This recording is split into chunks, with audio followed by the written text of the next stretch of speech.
Lancement des états généraux de la presse le mardi 25 janvier 2022 à Kinshasa par le président de la République Félix Antoine Tshisekedi Tshilombo. Autre titre, 3 ans après l'alternance au sommet de l'État en RDC, les Quinoises et Quinoises sont divisés quant aux réalisations du président de la République démocratique du Congo, Félix Antoine Tshisekedi Tshilombo. Enfin, dans la ville-province de Kinshasa, le prix des produits pétroliers légèrement revu à la hausse à la pompe dans la zone d'approvisionnement ouest.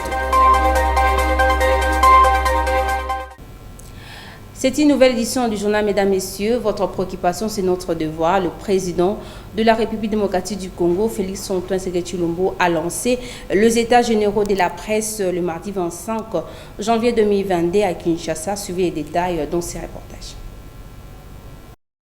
La tenue des états généraux de la communication et des médias en République démocratique du Congo s'inscrit à l'actif du mandat du président de la République, Félix Antoine Tshisekedi Tshilombo. Du 25 au 28 janvier, les experts des différents horizons vont réfléchir sur des problèmes ainsi que des solutions, notamment l'assainissement du secteur de la presse, le secteur de la publicité, le cadre légal qui doit être aussi révisité. Prenant la parole à cette occasion, Eric Tchikouma, rapporteur général du comité scientifique des états généraux de la communication et des médias, a présenté le rapport général du comité scientifique des états généraux de la communication et des médias. Ces états généraux visent à jeter un regard rétrospectif sur les pratiques de la presse et de la régulation des médias et de dégager les perspectives d'avenir au moyen d'un dialogue proactif et inclusif entre les parties prenantes, déclare ici Patrick Mouyaya Katembwe, ministre de la communication et des médias. Grande ma joie de voir venir ce jour qui a tant mobilisé d'intelligence, d'énergie, ce jour où la République est prise à témoin pour l'amorce du changement de l'écosystème de nos médias.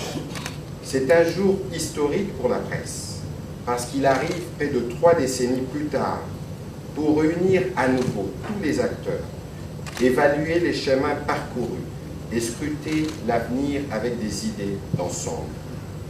Il marque aussi les débuts d'un dialogue intergénérationnel entre ceux qui ont été aux premières heures de la profession, qui l'ont vu évoluer, et ceux qui la pratiquent aujourd'hui à l'ère du numérique, qui a totalement transformé le métier. Pour le président Tshisekedi, qui a présidé cette cérémonie, les médias sont un instrument qui ne peut jamais être laissé sans un encadrement, un des piliers de son combat politique. Ma présence ici ce jour s'inscrit donc dans la droite ligne de cette quête de l'émergence d'une presse libre et plurielle, gage de toute démocratie. J'aimerais féliciter vivement le ministre de la Communication et Médias qui, grâce à son dynamisme, a pu rendre possible ces assises au cours desquelles les acteurs des médias vont discuter des problèmes de leur profession et y proposer des solutions idoines. Vous devez donc vous réinventer techniquement et déontologiquement pour assainir votre corporation, économiquement pour assurer la viabilité de vos entreprises de presse et technologiquement pour ne pas rater le train de la révolution numérique qui fait déjà de notre vaste monde un village planétaire. Lancé ce mardi 25 janvier 2022 au Fleuve Congo Hotel, les travaux des états généraux de la communication et des médias vont se poursuivre au centre Nganda jusqu'au 28 janvier prochain.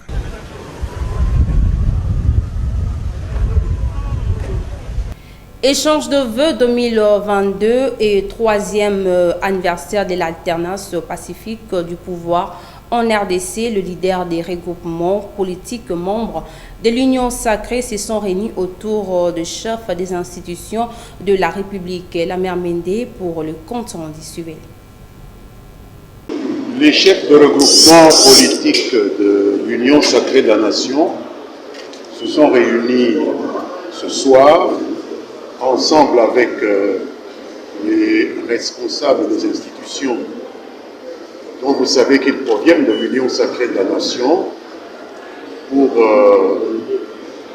se souhaiter mutuellement les vœux de Nouvel An 2022. Vous savez que rien de tel n'a été fait depuis le début de ce mois de janvier, qui est un mois d'échange, de civilité entre personnes de même famille. C'est ce qui a été fait. L'occasion a été mise à profit pour passer en revue très brièvement la situation politique du moment. Et il a été convenu, après avoir brièvement analysé ce qui se passe maintenant dans le pays, que les chefs des regroupements politiques de l'Union sacrée de la Nation puissent se décider d'exprimer en cette circonstance leur attachement à son Excellence M. Félix Antoine Tshisekedi Tshilombo, président de la République et fondateur de l'Union sacrée de la Nation, à qui ils ont souhaité également les vœux de bonheur, de prospérité, de longévité et de succès pour l'an 2022. Les présidents des regroupements politiques de l'Union sacrée de la Nation ont également adopté un calendrier de travail concernant les autres points de l'actualité politique brûlante, et des réunions de cette nature vont se poursuivre dans les jours qui viennent et vous serez informés au fur et à mesure que des résolutions seront adoptées par les responsables de l'Union sacrée de la Nation. Il n'y a rien qui se fait au hasard. Si nous sommes ici aujourd'hui, c'est aussi parce que nous sommes en train de faire en sorte d'évaluer le chemin qui a été parcouru depuis l'avènement à la tête de l'État congolais du chef de file de notre famille politique, le président Félix Antoine Tshisekedi Tshilombo. Et cette date anniversaire que vous faites bien de rappeler fait partie justement de cette symbolique qui nous a amenés à nous regrouper ce soir pour faire le point en famille. Je l'ai annoncé au sommaire, 3 ans après l'alternance au sommet de l'État en République démocratique du Congo, la population congolaise en général et quinoise en particulier est divisée quant aux réalisations du président de la République, Félix Antoine Tshisekedi Tshilombo. Pour cette fin, je vous invite à suivre quelques quinois interrogés par Divine Piantela et Nathalie Lokwa.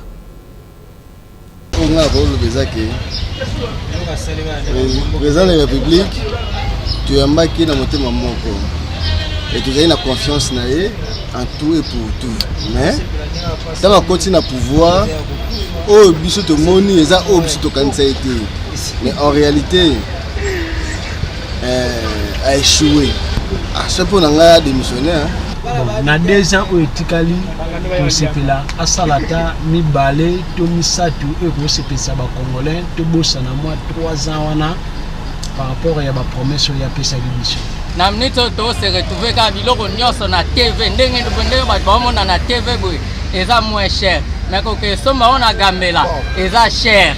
Donc yango to mona keno eza mabe pour na chef de l'état bana so 3 ans au promettre biso na minute to yoka kota kenda kuna na mbujima soso eza 2500 na mbujima ya kenda kuna na Kishasa soso eza 9000 eloko ezali wana misala peke ezaka nango pete bondeni batunaki ya mboka sebe bakala ce n'est pas ça omoni tango yokuta te eloko mabe okoluka nini obongisa moke tango yokobongisa bango bazomona président osala effort azobongisa mpo tozala bien yo moko tokosolo mpe ozodécourage bango nakutaki mboka ebe bakala siko bango basani oniata yango lisusu ekufa ce n'est pas ça omoni lingala wana lobaki eza kitoko mokonzi alobaka bongo te mokonzi alobaka nakomeka nanonga na kokoka nasala mpo peuple asepela tozosufiri boye tomona pasi salaire malunga eza te natindaka patron de l'état kofuta bandako makambo olobe mingi eza te tozosala boye mangosikali ye moka itasasa nzambe tokozokozotetananga te tokovote su te bakosi biso fort tokovote bango su te balonga. De son côté, le président national de la génération Nouveau Congo dresse un bilan assez satisfaisant du président de la République, Félix Antoine Tshilombo, de ses 3 ans à la tête de la RDC. Suivez Camille Richard Kalele, joint au téléphone par Naomi Kata. J'avais dit que c'était pas normal de prononcer quant au bilan, quant à l'évaluation du bilan Félix Tshisekedi, parce que période est passée dans des turbulences FCC cash. Ce stade, je peux dire avec toute assurance que le bilan du quinquennat Félix Tshisekedi est déjà connu. Il est, et jusqu'au 31 décembre 2023, le bilan sera mitigé. Pourquoi mitigé? Parce que nous sommes pendant la période préélectorale, pendant cette période que le gouvernement, le président lui-même, les états-majors des partis politiques s'apprêtent à aller aux élections. Alors pendant ce temps, on s'intéresse de moins en moins à la pratique de rechercher des solutions pour la population. En principe, c'est une période où on doit être en train d'exécuter les plans qui avaient déjà été apprêtés, pour lesquels on avait déjà mobilisé les fonds. On devait en principe être en train d'exécuter seulement. Mais malheureusement, pour ce qui est du cas de notre pays ou du régime Fachi, il n'a pas eu la chance de décoller son mandat avec des bons collaborateurs, des bons citoyens. Tout a commencé avec le phénomène FCC Cash. Il a, je dirais, pratiquement endeuillé la population pendant 2 ans. C'est énorme. C'était justement cette étape-là que le président devait imprimer sa marque. Mais à cause de la mauvaise foi, principalement, des membres du FCC, mais également de la stupidité, du manque de patriotisme dans les chefs de plusieurs de ses propres collaborateurs, aujourd'hui, nous nous voyons face à une situation où les présidents ne peuvent plus rien faire de bon pour la population. Donc tout ce qu'on a, c'est peut-être reconnaître sa bonne foi, la bonne volonté dont il fait preuve depuis son arrivée à la tête du pays, et lui donner la chance, mais également au nom de la lutte de son père qui a toujours prôné l'état des droits. Dans ce titre, moi je pense qu'on peut donner la chance au président Fachi de briller un deuxième second mandat pour essayer d'imprimer finalement sa marque. On en parle toujours, les bilans du président de la République, Félix Antoine Tshilombo, est largement négatif. Le propos est de Claude Molicho, analyste politique au micro de Christian Lissoukou et Jonathan Koyabia. Parce que s'il faut revenir sur les promesses faites avant que ces pouvoirs soient au pouvoir, permettez la tautologie, on nous a dit que les Congo deviendraient l'Allemagne d'Afrique. Les policiers, les fonctionnaires, reconstruire les maisons, les résidences avec leurs salaires. On mangerait des poulets béton, des poissons chinchards commandés de la Namibie. Et on mangerait 3 fois par jour. Mais aujourd'hui, qu'est-ce que nous constatons? Une surprise désagréable. Que des détournements et de déception en déception. On va commencer par le programme 100 jours parce que c'est le premier programme qu'ils ont lancé quelques mois seulement après leur prise de fonction. Le pouvoir nous a déçus avec l'exécution du programme 100 jours. Plus de 500 millions de dollars américains dilapidés comme ça parce qu'il y avait 1,5 milliard laissé par Joseph Kabila Kabang. Et il fallait coûte que coûte chercher comment utiliser cet argent par des voies non démocratiques parce qu'il n'y avait même pas l'aval du Parlement pour exécuter ces programmes. Et tout le monde sait la suite. On nous a fait un semblant de procès Caméré qui aurait détourné 57 millions et le reste d'argent jamais retourné dans la Banque centrale. L'exécution de la riposte à la Covid-19, 6 millions certifiés par l'IGF. On a vu l'épisode d'Étienne Longondo qui est allé en prison après ce qu'on a parlé des clameurs publics, ce qu'on a qualifié de clameurs publics de plus d'une année ou 2 ans. Et il est allé en prison quelques jours après. Le secrétaire général de l'UDPS est allé le voir. Et le lendemain, il est sorti de la prison en faisant des signes de victoire. Ça, c'est une autre surprise. Une autre surprise de détournement du projet Chile-Gelou. Kinbopeto, il n'y a pas de suite. Kindelenda, il n'y a pas de suite, il n'y a pas d'issue. Et nous constatons que ce pouvoir ne fait que vraiment décevoir le peuple congolais. Alors, s'il faut entrer dans la gratuité, là, il n'y a pas de gratuité dans l'enseignement. La hausse des prix des denrées alimentaires et premières nécessités. Doublé.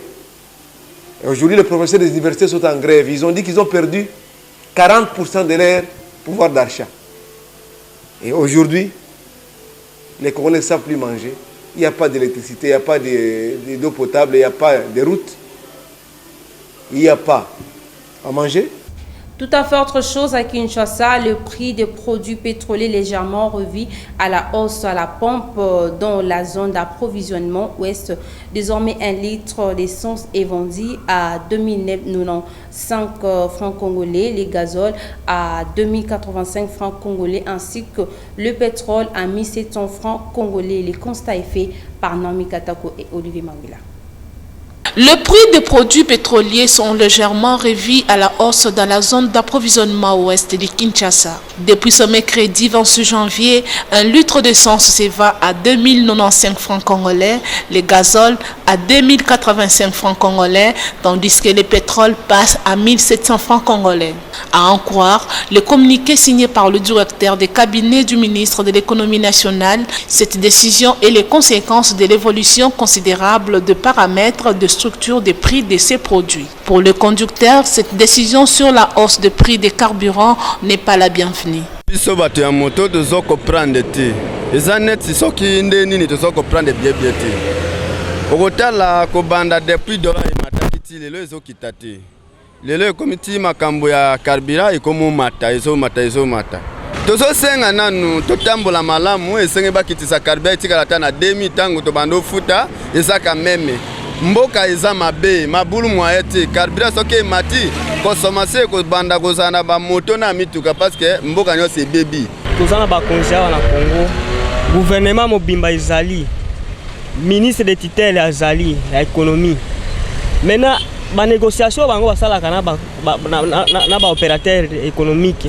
Et ça les makandenge ni bayoka na kandenge ni. Awa lere bazo batisa carburant et mati kolonga na 2000 et comme na 2500. Siko biso bawewa. Totika ngo na prix kaka ndenge wana to rube to matisa lisusu prix. Poste le to matisa lisusu prix awa. Ce dernier appelle ainsi le gouvernement à prendre ses responsabilités quant à ces. Ceux qui barrent la carburant et mati.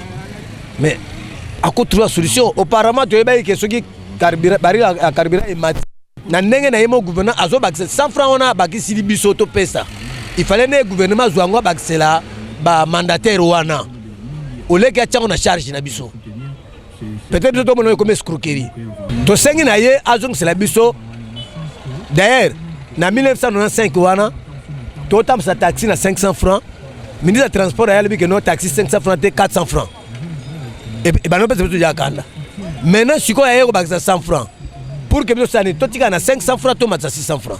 Mais tout supporter, tout à 500 francs, tout à trouver solution pour que la population congolaise ait dans la chimie. Pendant ce temps, cette décision impacte déjà sur le coût de transport en commun à Kinshasa. Les infirmiers et le personnel administratif du secteur de la santé ont bel et bien repris le chemin de travail cette semaine. C'est après le protocole d'accord signé entre le gouvernement de la République et les banques syndicales du secteur de la santé. Suivez les constats réalisés par Sarah Kindela à l'hôpital de référence de Kitambo. Après plus de 5 mois de grève, les infirmiers et administratifs du secteur public ont repris les activités dans un élan de satisfaction. Et c'est après l'accord signé avec le gouvernement de la République et le banc syndical de ces secteurs. Il reste au gouvernement de faire sa part, l'a expliqué Néné Lokese, délégué syndical de l'hôpital général de référence de Kintambo. Nous avons trouvé un compromis et cette fois-ci, nous sommes dit qu'on est satisfait puisque tout ce qu'on recherchait, si pas à 100%, mais à 75 ou 80%, a été respecté avec le gouvernement. Nous avons signé un protocole d'accord et maintenant on attend la réalisation. À l'hôpital général de référence de Kintambo, tous les bureaux sont ouverts et les personnels, chacun en ce qui le concerne, se trouve à son poste de travail, en dépit de la faible présence de patients. Nous avons repris normalement depuis le 24. Donc depuis ce lundi que nous sommes là, la preuve on est qui m'a trouvé au bureau en train déjà de travailler. Les malades sont toujours là, mais vous savez, après la grève, il y a toujours des léthargies, si je peux dire, où les malades crient encore, puisque c'était comme un désert. Dès que nous sommes là, les malades que nous avons trouvés, ils sont là et c'est qu'ils viennent quand même à compte-gouttes, et ça va. Il faut noter qu'un protocole d'accord sanctionnant la fin de négociations entre le gouvernement et les banques syndicales de personnel et administratif du secteur de la santé a été signé le jeudi 20 janvier 2022.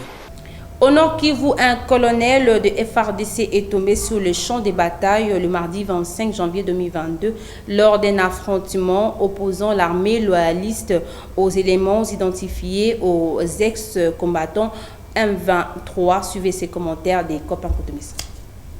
Lancé le lundi 24 janvier, précisément à minuit, les affrontements se poursuivent dans la localité de Bukima, dans l'est de Rumangabo, au nord Kivu, où est tombé un officier militaire de FARDC. De nouveaux affrontements intenses planifiés par le FARDC qui veulent à tout prix déloger les assaillants qui contrôlent une partie du territoire de Rutshuru.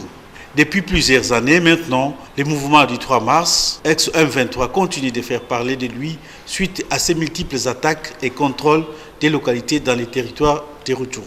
Le FARDC avait indiqué que ces combattants provenaient du Rwanda. Dans un compte rendu de la 35e réunion du Conseil des ministres du vendredi 7 janvier, les ministres de la Défense nationale et anciens combattants avait indiqué que dans le territoire de Rutshuru, des dispositions sont prises pour étouffer toute tentative d'attaque des groupes armés, particulièrement les résidus du M23 et d'autres groupes armés complices. Rappelons que c'est vers le mois d'octobre 2019 que la RDC et les Rwandais avaient convenu des modalités de rapatriement des combattants des ex-M23 qui vivent dans cette partie du pays.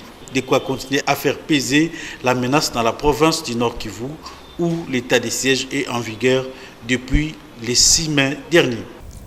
En Ituri, le colonel Chomari Mango, numéro 1 de 3012 bataillons de FARDC dans la région de Lopa, en territoire de Djougou, invite la population à faire confiance aux services de défense et de sécurité en cette période de l'état de siège. Le détail avec Naomi Katako. Suivez. Nouvellement désigné à la tête de 312 bataillons de FARDC dans la région de Lopa, en territoire de Djougou, le colonel Chomari Mango resserre le lien civilo-militaire en vue d'une protection efficace de la population et ses biens. Pour ce faire, 3 meetings ont été successivement tenus à Iga Barrière, Lopa et Lingi, des agglomérations stabilisées et sécurisées de main de fer par les forces loyalistes le long de la route nationale 21. Partout où il est passé, le même message et le service de défense et de sécurité sont plus que déterminés à protéger la population et ses biens en cette période d'état de siège.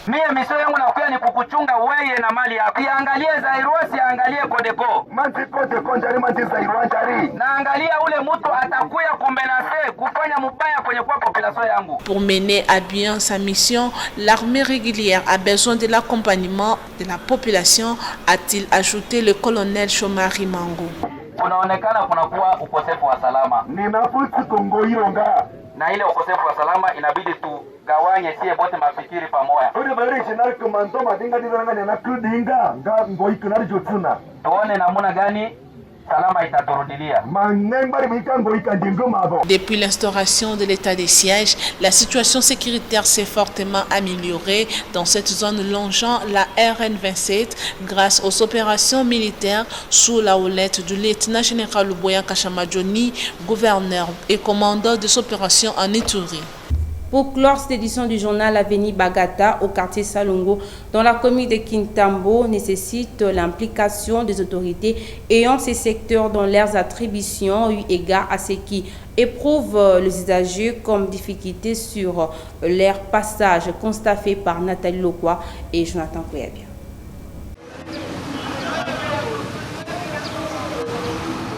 L'avenue Bangala, au quartier Salongo, précisément dans la commune de Kintambo, est dans un état de délabrement qui ne permet pas aux véhicules ainsi qu'aux piétons de circuler librement, comme vous pouvez le constater dans les images. Une situation qui est devenue un casse-tête pour les usagers qui lancent un cri d'alarme aux autorités pour la réhabilitation de cette avenue afin de remettre la bonne circulation dans ce coin de Kinshasa. Nzela oyo basalango parti oyo basalango sans caniveau. Comment est-ce que OVD azosalisa nzela caniveau eza mopanzi wana mais mopanzi oyo nyonso kotoyo caniveau eza te or courant ya mai eyaka mingi boye ezoya boye tellement caniveau eza te ezolia prince ti prince nyonso ebebi opération zéro troupe bazwaka mbongo le baya koboa ata mabanga pourvu que prince ezala na mwa sécurité bayaka te nayebi te mbongo ekenda wapi soki bazwaka mbongo kaka mpona kobongisa soki gombe limete soki mpe nini bon toyebi te awa eza neti eloko moko eyimisaka mai botala neti na malebo nana yebaka malebo okoma ndenge basi babongisi mwa ndambo boye na DGC lisusu tala ndenge basali mosala na DGC nzela na biso ezokende lisusu na oyo na kanchachi tala ndenge basali nzela wana ya sola wana wana ezolakisaka no mosala ezosalema me na lolenge nga mpe naye koleka na nzela lisusu oyo neti Kinshasa bazobongisa nde na bakwe oyo bakonzi bazotambwela me bakwe mosusu eza abandone eloko tozosenga na gouverneur na biso papa Gentili Ngobila Mbaka ameka mpe kobenga bourgmestre ya Kitambo ameka kosola na ye parce que jusqu'à présent donc bato oyo baza na mapango baza na bapui perdi te bango bamai na bango nyonso baparcelle babokaka kaka na banzela e caniveau eza te donc yango mona suite oyo omona bamai oyo efandela biso awa donc so mbula ebeti donc ekotaka ntina mapango awa donc tozala lese tokóma biso nyonso kopepa lokola tokopepa bambisi donc eza mpena soni na ville ya Kinshasa makambo ya boye mpe na première commune lokola Kitambo boye tokopikwa basituation ya boye te lokola toza na bamakala toza soa.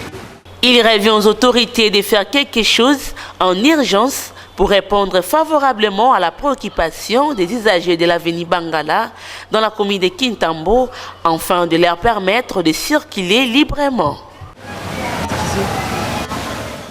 Mesdames, Messieurs, nous sommes arrivés à la fin de cette édition du journal. À présent, je vous rappelle les principaux titres. Lancement des états généraux de la presse le mardi 25 janvier 2022 à Kinshasa par le président de la République Félix-Antoine Tshisekedi Tshilombo.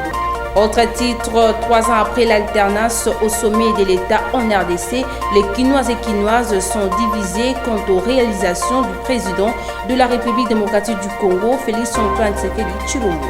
Enfin, dans la ville-province de Kinshasa, le prix des produits pétroliers légèrement revu à la hausse à la pompe dans la zone d'approvisionnement ouest.